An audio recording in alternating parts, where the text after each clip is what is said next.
सर्वेभ्यः छात्रेभ्यः नमो नमः। प्रिय विद्यार्थियों, आपके तृतीय वर्ष संस्कृत के पाठ्यक्रम के अंतर्गत जो द्वितीय प्रश्न पत्र है उसकी तीसरी इकाई में व्याकरण निर्धारित है। व्याकरण के भी क भाग में लघु सिद्धांत कौमुदी के अनुसार भू धातु के लृट तथा लंग लकार के रूपों की सिद्धि पूछी जाती है। प्रश्न पत्र में 6 रूप आपके सामने आएंगे और किन्हीं 3 की सिद्धि आपको करनी होगी। हम लृट लकार के रूपों को सिद्ध कर चुके हैं। लंग लकार अंतिम चरण में है। आज हम लंग लकार के उत्तम पुरुष के रूपों की सिद्धि करेंगे। तो भू धातु लंग लकार उत्तम पुरुष एक वचन का रूप है अभवम। अभवम की रूप सिद्धि कैसे होगी, आइए देखते हैं। सर्वप्रथम भूसत्तायाम धातु से अनद्यतन भूतार्थ की विवक्षा में अनद्यतने लंग सूत्र से लंग प्रत्यय किया जाता है। तो स्थिति आपके सामने है। भू धातु से लंग प्रत्यय जोड़ा गया है। प्रत्यय जब भी जोड़ते हैं तो अनुबंध लोप की गुंजाइश रहती है। अनुबंध लोप को फिलहाल आप इतना समझ लीजिए कि यदि किसी प्रत्यय के अंत में व्यंजन है, अंतिम हल है, तो हलंत्यम सूत्र से उसकी संज्ञा होती है। और यदि प्रत्यय में कोई स्वर अनुनासिक है, जैसे यहाँ लंग में लकारोत्तरवर्ती आकार अनुनासिक हैं, तो इसकी उपदेशे अजनुनासिक इत सूत्र से इत संज्ञा होती है। दोनों इत संज्ञकों का तस्य लोप से लोप हो जाता है। इसी को सामान्य रूप में अनुबंध लोप कह करके काम चलाया जाता है। तो अनुबंध लोप करने पर भू प्लस ल यह स्थिति बनती है। अब हमें लकार के स्थान पर प्रत्यय जोड़ना है, तिंग प्रत्यय जोड़ना है। तिंग प्रत्यय में तिप तस जी इत्यादि 18 प्रत्यय आते हैं। तो उत्तम पुरुष एक वचन की विवक्षा में तिप तस जी सूत्र से लकार के स्थान पर मिप प्रत्यय किया जाता है। तो स्थिति आपके ठीक सामने है। लकार के स्थान पर मिप प्रत्यय कर दिया गया है। इसके बाद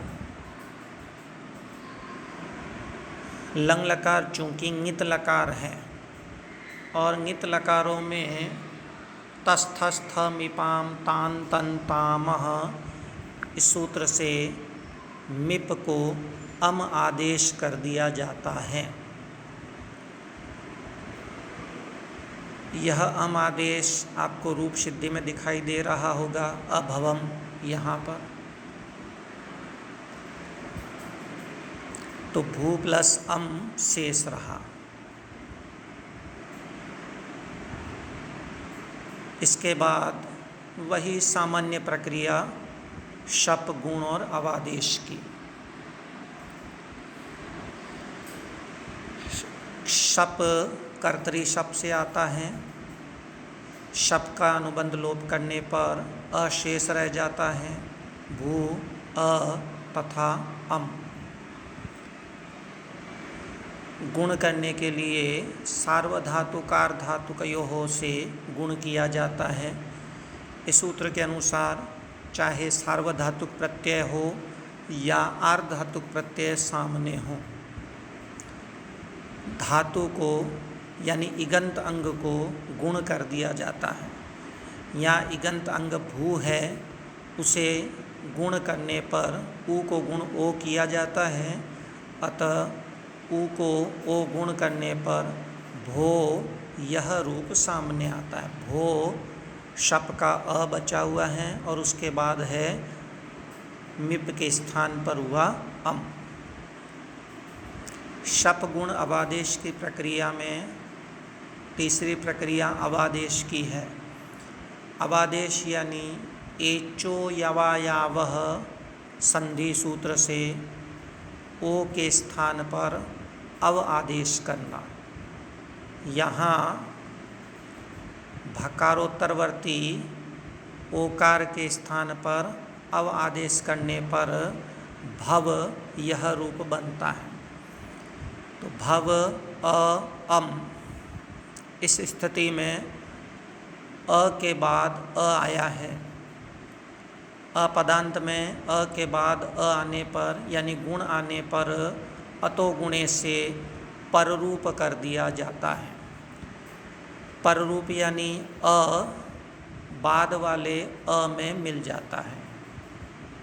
तो भवम यह रूप बना। अंत में लुंग लंग लिंग श्वडुदात सूत्र से अंग को अट का आगम किया जाता है।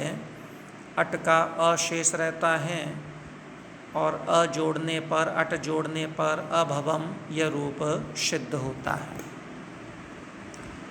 उत्तम पुरुष द्विवचन में अभवाव यह रूप है। बिल्कुल आसान प्रक्रिया है। पहले के समान ही अनद्यतने लंग से अनद्यतन भूतार्थ की विवक्षा में भूसत्तायाम धातु से लंग प्रत्यय करके अनुबंध लोप किया जाएगा। भू प्लस ल।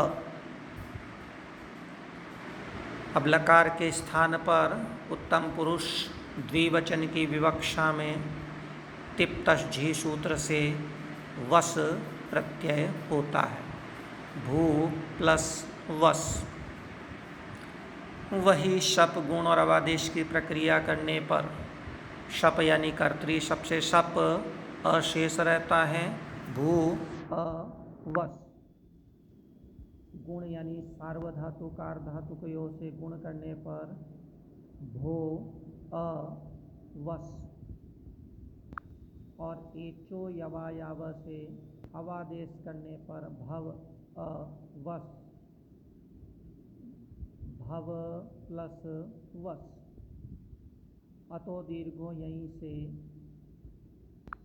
ययादि सार्वधातुक प्रत्यय परे होने पर अदंत अंग को दीर्घ किया जाता है। यहाँ वस ययादि सार्वधातुक प्रत्यय है।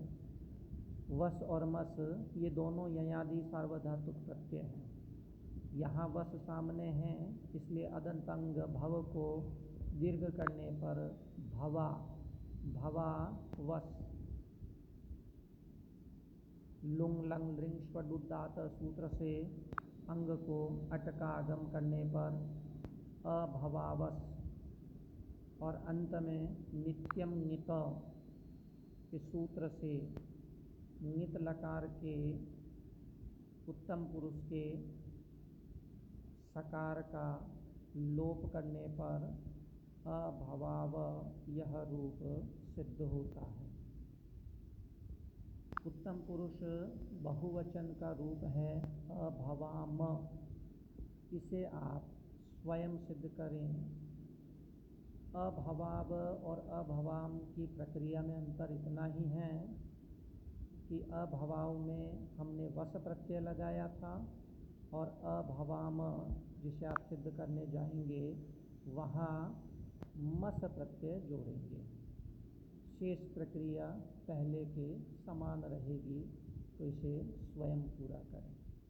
ओम शांति।